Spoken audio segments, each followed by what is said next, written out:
நண்பர்கள் அனைவரையும் Jagadish audio book YouTube சேனலுக்கு அன்புடன் வரவேற்கின்றோம். குற்ற பரம்பரை பாகம் 45. பெருநாளி கச்சேரியில் இன்ஸ்பெக்டர் பகதூரின் முன்னிலையில் பேச்சுவார்த்தை நடந்து கொண்டிருந்தது. ஊர் முக்கியஸ்தர்கள் எல்லாம் வந்திருந்தார்கள். எல்லாம் சரிதான் எசமான். ஆனால் எஸ்டேட் கிணத்திலே பெரும்பச்சேரி ஆளுகளை தன்வாளி போட்டு தண்ணி இறைக்க அனுமதிக்கணும்னு சொல்றதை மட்டும் ஒப்புக்கொள்ள முடியாது எசமான். கச்சேரி வாசலில் 7-8 போலீஸ் குதிரைகள் காலாரி நின்றன. கண்ணுக்கு முன்னால் வளரி பாய்ந்து சுப்பையா செத்ததை கண்ட ஏகாம்பரத்துக்கு இப்பவும் வர மனசில்லே. வீட்டுக்குள் மூடி போர்த்தி படுத்திருந்தவரை ஆள் மேல் ஆள் வைத்து அனுப்பி அழைத்து வந்திருந்தார்கள். இருப்பிடம் தெரியாமல் உட்கார்ந்திருந்தார் புலவர். தலையாரி கார்மேக ஆசாரி என்று நிறைய தலைகள் தெரிந்தன.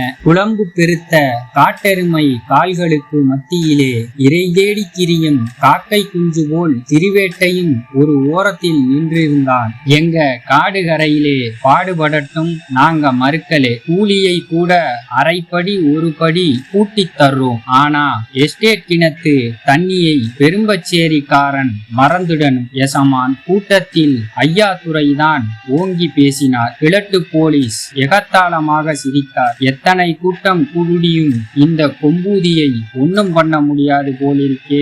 ஆளோடு ஆளாக பச்சைமுத்துவும் இருந்தது தான் ஏகாம்பரத்துக்கு ரொம்பவே உறுத்தியது. வாயை இறுக்கிக் கொண்டு உட்கார்ந்திருந்தார் பச்சைமுத்து. இருக்கிற இடத்திலே எது பேசினாலும் வேயண்ணா காதுக்கு போகும். எதுக்கு வம்பு? திருவேட்டை தயக்கப்பட்டு வாய் திறந்தான். இடையிலே புகுந்து ஏழை பயல் பேசுறானேன்னு எசமான் தப்பா நினைக்க கூடாது. பெருநாளி முதலாளி மாறு தண்ணி எடுக்க விடலேனா எங்க சனம் குடி தண்ணி அல்ல கொம்பூதிக்குத்தான் போகும் எசமான். தவிச்ச வாய்க்கு தண்ணி வேணுமில்லே. ஐயாதுரைக்கு பொத்து கொண்டு வந்தது. போங்கடா போயி 2 ஊர்காரனும் கூடி பேசி கம்பெடுத்து வாங்க, பெருநாளியை அடிச்சு நொறுக்குங்க, தொண்டை கணக்க கத்தினார். மிஸ்டர் ஐயாதுரை, கொஞ்சம் பொறுமையாயிருங்க என்ற பகதூர் துரை.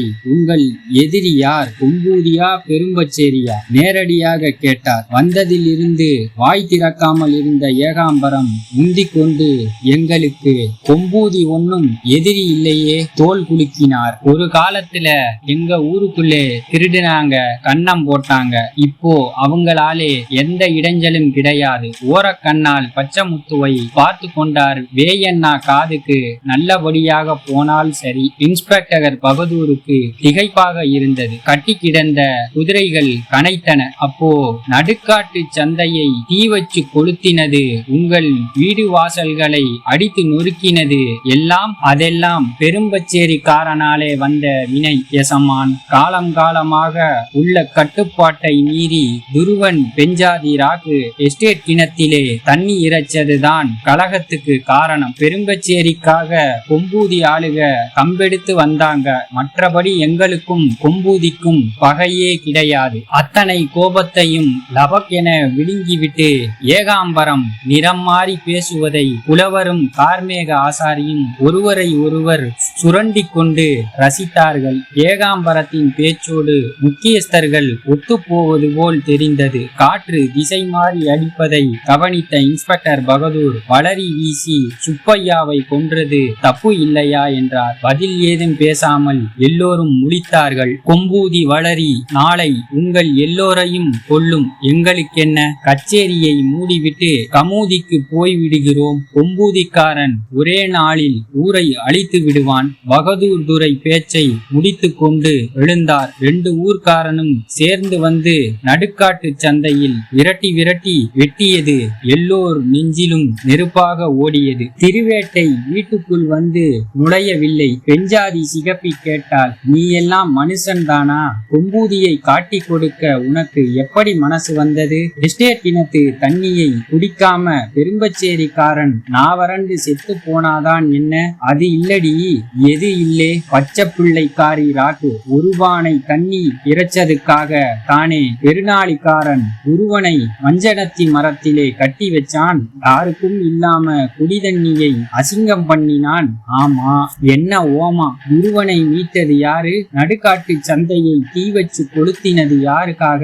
நீ சொல்றதெல்லாம் சரி. என்ன சரி? இன்னைக்கு கொம்பூதி குரல் படையை போலீஸ் எரிக்கிறதுக்கு எது காரணம்? பெரும்பச்சேரியோட மானம் மரியாதையை காப்பாத்த கொம்பூதி ஆளுக்க கம்பெடுத்து வந்ததுதானே காரணம். திருவேட்டையை வாய் திறக்க விடவில்லை சிகப்பி. போலீஸை கண்டதும் உனக்கு புத்தி பேதலிச்சு போயிருச்சா? போலீஸ் லாரி ஏறி கந்தன் செத்தானே, அவன் பெஞ்சாதிக்கு நீ என்ன பதில் சொல்ல போறே? திருவேட்டை தலையை தொங்க போட்டான். வழிந்த கண்ணீரை சேலை தலைப்பால் சிகப்பி துடைத்து கொண்டாள். திருவேட்டை தலையை கவிழ்ந்தபடியே பேசினான். பாடுபடுறதுக்கு கையகல பூமி இல்லாத நம்ம சனம் பச்சை முத்து அனுப்பி வைக்கிற தானிய வண்டிய எதிர்பார்த்து எத்தனை நாளைக்கு பட்டினி கிடக்கிறது சொல்லு சிகப்பி. விளைந்து போய் கேட்டான். சிகப்பி சீறினான். தினமும் பூமியிலே கோடான கோடி சனம் பிறக்குது சாகுது. மானம் மறுவாதைக்காக நம்ம சனத்தில் 10 பேரு செத்தா என்ன மோசம் போச்சு? திருவேட்டைக்கு பேச வாய் எழவில்லை. அத்தனை சாஸ்திரக்காரனும் நம்மை அடிமையாக நினைக்கிற போது கொம்பூதி ஆளுக மட்டும் நம்ம மானம் மறுவாதையை காப்பாத்தி கொடுத்தாங்க. அதுக்கு நன்றி கடனா அவங்களை நீ காட்டி கொடுத்து விட்டு வந்து நிக்கிறே. பெரும்பச்சேரியையும் கொம்பூதியையும் பிரிக்கணும்னு பெருநாளிக்காரன் திட்டம் போட்டான். வெள்ளைக்காரனை வச்சு அதை நிறைவேற்றிட்டான். கொம்பூதி அழிய போகுது. விழுகிற பிணமெல்லாம் இந்த வழியா தான் போகும். அந்த பிணங்களோட பிணமா மகன் வையத்துறையும் போவான். காட்டி கொடுத்த கண்ணாலே பார்த்து சந்தோஷப்படு. சிகப்பி அதற்கு மேலும் தக்க முடியாமல் அழுதாள். திருவேட்டையும் துண்டை வாயில் பொத்தி கொண்டு குமுறி குமுறி அழுதான். தப்பு பண்ணிட்டேன், நான் தப்பு பண்ணிட்டேன். கொல்லன் பட்டறையில்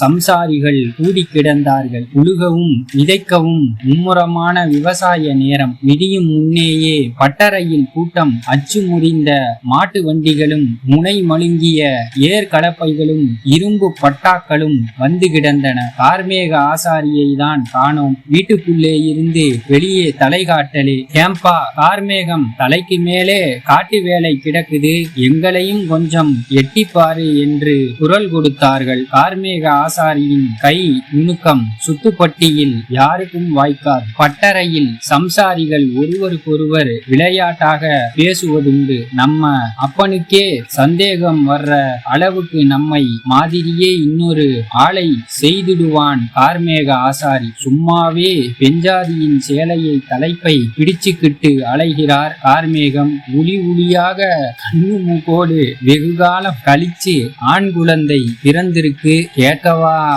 ஒரு கையாலே பெஞ்சாதி, ஒரு கையாலே பிள்ளையை கொஞ்சுறதுதான் வேலை. ஏம்பா கார்மேகம், எங்களையும் கொஞ்சம் ஏறெடுத்து பாருப்பா. விதைப்பு நேரம் வீணாய் போகுது. வெளியே சம்சாரிகள் சத்தம் கேட்டு கொண்டே இருந்தது. ஆசாரியின் கொஞ்சல் அப்பவும் நின்றபாடில்லை. குழந்தைக்கு என்ன பேரு வைக்கலாம்? உங்க அப்பன் பேரு வைக்கலாமா, எங்க அப்பன் பேரு வைக்கலாமா என்றார் மனைவியிடம். ஆசாரி பெஞ்சாதி இந்த பக்கம் திரும்பி படுத்தாள். சொல்லு, நம்ம பிள்ளைக்கு என்ன பேரு வைக்கலாம்? உயிரை காப்பாத்தி கொடுத்த குலசாமி பேரைத்தான் வைக்கணும் என்றார். கார்மேகம் முழித்தார். அந்த சாமி இல்லேனா இந்நேரம் நானும் நம்ம பிள்ளையும் செத்து சாம்பலாகி இருப்போம் என்று நிறுத்தியவள் நமக்கு குலசாமி கொம்பூதி வேயண்ணாதான். கண்களை மூடினார். பிள்ளையோடு சேர்ந்து பெஞ்சாதியின் தலையையும் அணைத்து கொண்ட கார்மேகம், வேயண்ணா ஐயாவோட பேரு வேலுச்சாமி, நம்ம மகனுக்கு பேரு வேலுச்சாமி. கலங்கிய கண்களை ஓடவிட்டார். வெளியே சம்சாரிகள் சத்தம் கேட்டுக்கொண்டே இருந்தது. இந்த கதை தங்களுக்கு பிடித்திருந்தால் இந்த சேனலை தொடர்ந்து ஆதரவு கொடுங்க. லைக் பண்ணுங்க, கமெண்ட் பண்ணுங்க, சப்ஸ்கிரைப் பண்ணுங்க. நன்றி, வணக்கம்.